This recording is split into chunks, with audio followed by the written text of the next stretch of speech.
Moving on, కాసేపట్లో Telangana cabinet విస్తరణ జరగబోతోంది. 12 గంటల 19 నిమిషాలకు మంత్రులుగా లక్ష్మణ్, వివేక్, శ్రీహరి ప్రమాణ స్వీకారం చేయబోతున్నారు. రాజ్ భవన్కు ఆల్రెడీ చేరుకున్నారు గవర్నర్ కృష్ణదేవ్, అలాగే సీఎం రేవంత్ కూడా. లక్ష్మణ్తో పాటు రాజ్ భవన్కి మాదిగ ఎమ్మెల్యేలంతా కూడా వచ్చారు. వెంకటస్వామి విగ్రహానికి నివాళి అర్పించి రాజ్భవన్కు వచ్చారు వివేక్. అలాగే ఎస్సీ మాల, ఎస్సీ మాదిగ, బీసీ ముదిరాజు నుంచి ఒక్కొక్కరికి ఛాన్స్ వచ్చింది.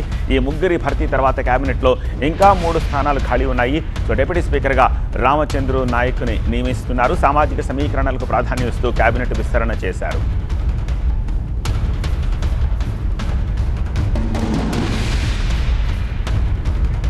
రాజ్భవన్ నుంచి మరింత సమాచారం అందించేందుకు మా ప్రతినిధి ప్రభాకర్ ప్రస్తుతం మనకి లైవ్లో సిద్ధంగా ఉన్నారు. ప్రభాకర్, అంతా చేరుకున్నట్టేనా అక్కడ? ఇక సమయం దగ్గర పడింది కదా?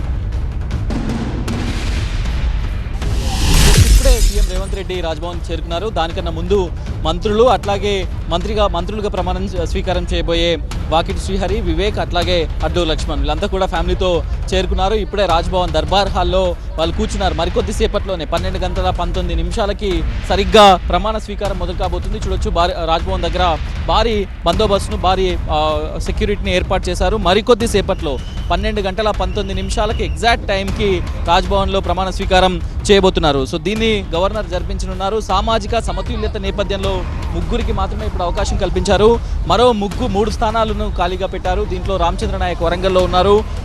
డోర్నకల్ నుంచి ప్రాతినిధ్యం వహిస్తున్నారు. అతనికి డిప్యూటీ స్పీకర్గా అవకాశం కల్పించారు. వీరి ముగ్గురు కూడా సీఎం స్పెషల్గా కాల్ చేసి ఇన్ఫర్మేషన్ ఇచ్చారు. కాల్ చేసి శుభాకాంక్షలు చెప్పారు. మన ప్రమాణ స్వీకారానికి రావాల్సిందిగా ఆహ్వానించారు.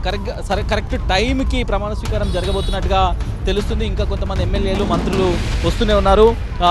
12 గంటల 19 నిమిషాలుగా ఆహ్వాన పత్రికలో రాష్ట్ర ప్రభుత్వం ప్రింట్ చేసింది. దానికి అనుగుణంగానే ప్రమాణ స్వీకారం జరగబోతుంది. సో ప్రమాణ స్వీకార కార్యక్రమానికి అందుబాటులో ఉన్న మంత్రులందరూ కూడా అటెండ్ అవుతున్నారు. అందుబాటులో ఉన్న మంత్రులతో పాటుగా ఆయా జిల్లాలకు సంబంధించిన ఎమ్మెల్యేలు, అట్లాగే అడ్లూరు లక్ష్మణ్కి మంత్రి పదవి ఇచ్చిన నేపథ్యంలో మాదిగ సామాజిక వర్గానికి సంబంధించిన ఎమ్మెల్యేలందరూ కూడా ప్రమాణ స్వీకారానికి అటెండ్ అయ్యారు. భారీ ర్యాలీతో అందరు ఎమ్మెల్యేలతో కలిసి అందరు ఎమ్మెల్యేల ఇళ్లకు వెళ్ళి అడ్లూరు లక్ష్మణ్ తన ప్రమాణ స్వీకారానికి మాదిగ సామాజిక వర్గ ఎమ్మెల్యేలందరినీ తీసుకొని వచ్చారు. కాసేపట్లోనే ప్రమాణ స్వీకార కార్యక్రమం అయితే ప్రారంభం కాబోతుంది. దాదాపు 1.5 ఏడాది తర్వాత కేబినెట్ విస్తరణ జరుగుతున్న నేపథ్యంలో రాష్ట్రంలో రాజకీయ పరిణామాలు అన్నీ కూడా చాలా సీరియస్గా డెవలప్ అవుతున్నాయని చెప్పాలి. ఓకే ప్రభాకర్, ఇది ప్రమాణ స్వీకార సమయం కాబట్టి నిజానికి టైం కాకపోయినా సరే ఓ పక్క అసంతృప్తుల్ని సైతం బుజ్జగించే ప్రక్రియ సైమల్టేనియస్గా జరుగుతుంది పార్టీ నుంచి అని చెప్పి ఒక విషయం తెలియవచ్చింది. దానికి సంబంధించిన ఇన్ఫర్మేషన్ ఏముంది మీ దగ్గర? ఎగ్జాక్ట్లీ ఈ టైంలోనే, అంటే ప్రమాణ స్వీకారం చేయాల్సిన కొంతమంది ఆశావాహులు నిరాశకు లోనయ్యారు. వారు నిన్నటి నుంచి కూడా ఫోన్ లేపట్లేదు. ఎప్పుడైతే లిస్ట్ ఫైనలైజ్ అయిందో అప్పటి వరకు ఉదయం వరకు వెయిట్ చేశారు. కాకపోతే తమ లిస్టులో తమ పేరు లేకపోవడం వల్ల కొంతమంది చాలా ఆవేదనలో ఉన్నారు. వాళ్ళలో సుదర్శన్ రెడ్డి బోధన్ ఎమ్మెల్యేగా ఉన్నారు. మాజీ మంత్రి కూడా కష్టకాలంలో రేవంత్ రెడ్డితో పాటు ఉన్నారు, కాంగ్రెస్ పార్టీతో పాటు ఉన్నారు. తను మంత్రి పదవి డెఫినెట్గా వస్తుందని ఆశించారు. ఈవెన్ 2 రోజుల పాటు ఢిల్లీలో ఉండి వచ్చారు. నిన్న సాయంత్రమే ఢిల్లీ నుంచి హైదరాబాద్కు చేరుకున్నారు. ఢిల్లీలో కేసీ వేణుగోపాల్ను, ఖర్గేను, రాహుల్ గాంధీని కూడా కలిశారు. అయినా కూడా సామాజిక సమీకరణ దృష్ట్యా సుదర్శన్ రెడ్డికి అకామిడేట్ చేయలేకపోయారు. కొద్దిసేపటి క్రితమే జూబ్లీహిల్స్లో ఉన్న సుదర్శన్ రెడ్డి ఇంటికి మీనాక్షి నటరాజన్తో పాటుగా పీసీసీ చీఫ్, అట్లాగే పొన్నం ప్రభాకర్ మంత్రులందరూ కూడా వెళ్లారు. అతన్ని బుజ్జగిస్తున్నారు.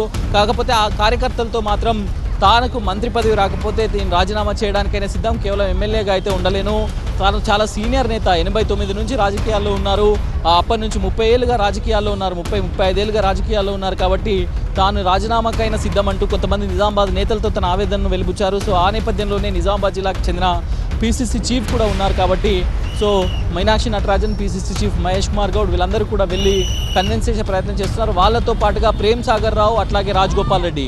ప్రేమ్ సాగర్ రావు కూడా ముందు నుంచి మంత్రి వర్గంలో స్థానాన్ని ఎక్స్పెక్ట్ చేశారు. ఎమ్మెల్సీగా ఉన్నారు కాబట్టి మొదటి విడతలోనే వస్తుందని ఆశించారు. ఆయనకు కూడా నిరాశ తప్పలేదు. వివేక్తో ఉన్న స్ట్రాంగ్ కాంపిటీషన్ వల్ల మంత్రివర్గంలో చోటు లభించలేదు. ఇక రాజగోపాల్ రెడ్డిది కూడా అదే పరిస్థితి.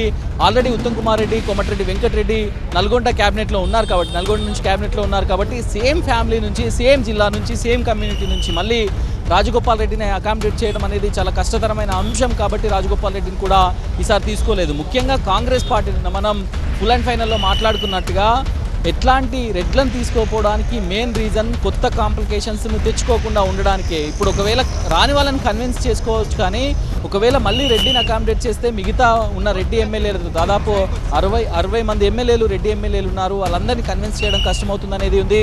మల్రెడ్డి రంగారెడ్డి అయితే డైరెక్ట్గా చెప్తున్నారు, తను ప్రెస్ మీట్ పెట్టి తన ఆవేదనను తన అసంతృప్తిని వ్యక్తం చేస్తానంటూ కూడా చెప్తున్నారు. సాయంత్రం మల్రెడ్డి రంగారెడ్డి ప్రెస్ మీట్ ఉండే అవకాశం ఉంటుంది. సో వీళ్ళందరూ కూడా అసంతృప్తి నేతలుగా ఉన్నారు. దానిలో మేజర్గా రెడ్డి నేతలే ఉన్నారు. ప్రేమ్ సాగర్ రావు అయితే చాలా బహిరంగంగా మంచిరాల్లో జరిగిన సభలో చెప్పారు, తన గొంతు కోయొద్దు, పార్టీ కోసం కష్టపడ్డాను, రక్తం ధారపోసాను, పార్టీలో ముందు నుంచి నడిపించాను, పార్టీ అవసరమైనప్పుడల్లా తను దగ్గరున్నాను, తానే ఆదుకున్నాను అన్నట్టుగా చెప్పారు. తన గొంతు కోయొద్దని కూడా ఆవేదన వ్యక్తం చేశారు.